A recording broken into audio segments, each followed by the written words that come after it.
That appears to be working. Hi guys, and welcome to another installment of my fanfiction readings with my mini puppet theater up here behind me. So we are going to be continuing where we left off, and it's a very short one tonight.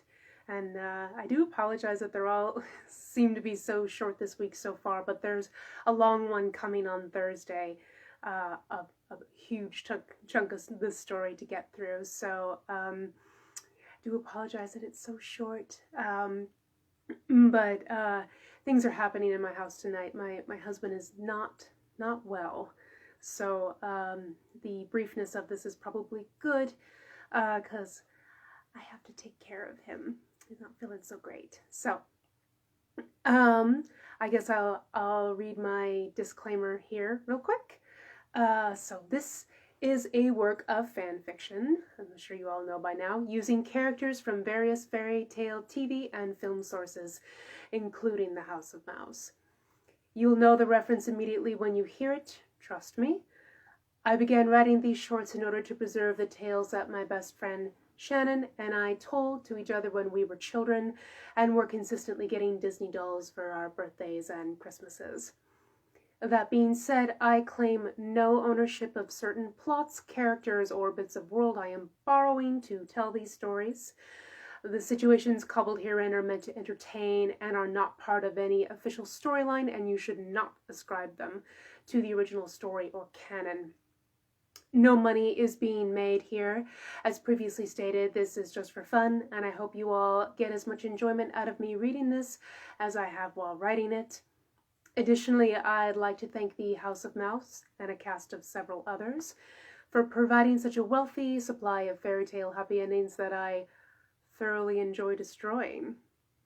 And that being said, it won't come up probably tonight, but the guessing game that I played last time, if you can guess from what fairy tale and or film or TV work I have taken some of these inspirations from, you should totally put it in the comments, because I think it's really cool when people catch what I'm sort of pulling from. It's a lot of fun, so if you do hear something you're like, oh hey, that sounds familiar, definitely write it down. It's like a mini contest.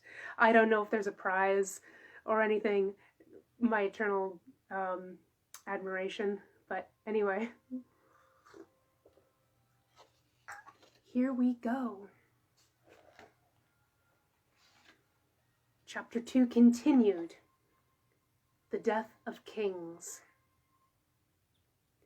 Time passed most peacefully, and as the kings of old were wont to do, those that had remained began to die. Prince Hubert passed without regrets in his sleep, having seen his great-grandson being brought into the world. His wife, Leela, followed shortly thereafter. Their likenesses were chiseled into the finest marble, and both were laid to rest in the royal crypts. With the passing of his grandparents, the rule of King Hammond became more absolute. He saw to it that the borders of his kingdom were the most secure they had ever been, and made it a point to visit the little cottage at the edge of the Black Forest to speak with Red, just to be certain that no mischief were afoot, either from the mysterious kingdom on the other side, or from the forest itself. But all was well on that front, for now. As for the rest who resided in the palace, time eventually saw the passing of the king's mother. Some whispered that she died of a broken heart, as her brother met and fell in love with a very pretty, but very common girl from one of the neighboring villages.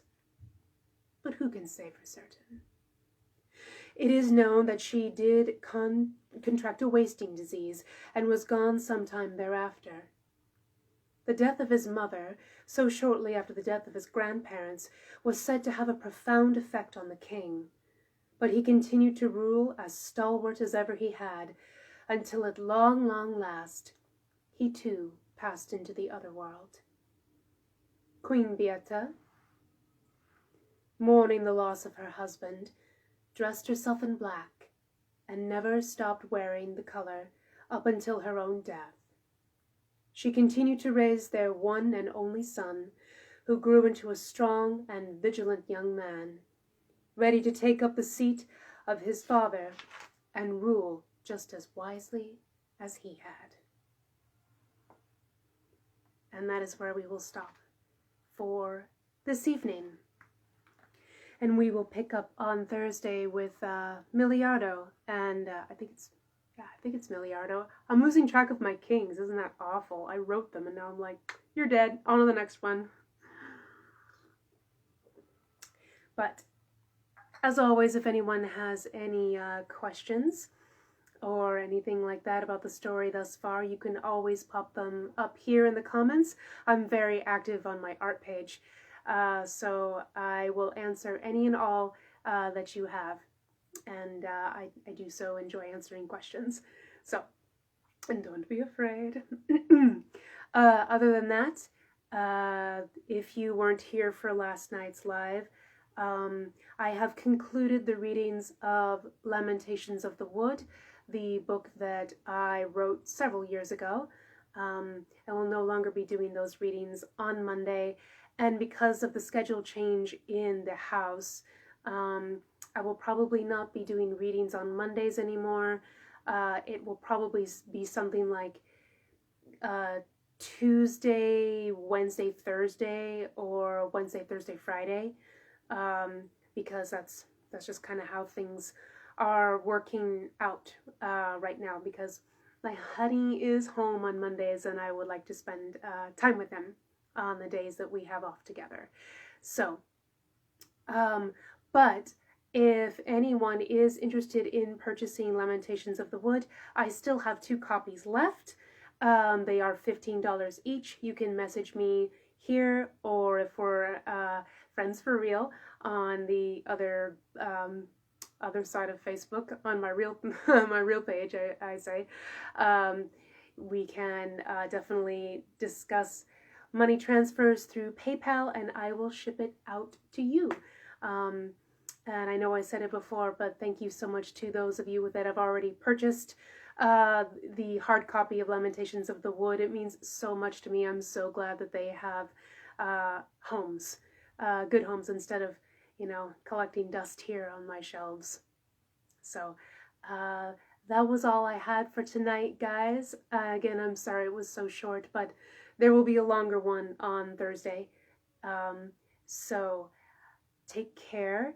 Thank you all for watching and enjoying, and I will hopefully see you Thursday night, 8 p.m., same time, same Puppet Theater, and I will see you guys then.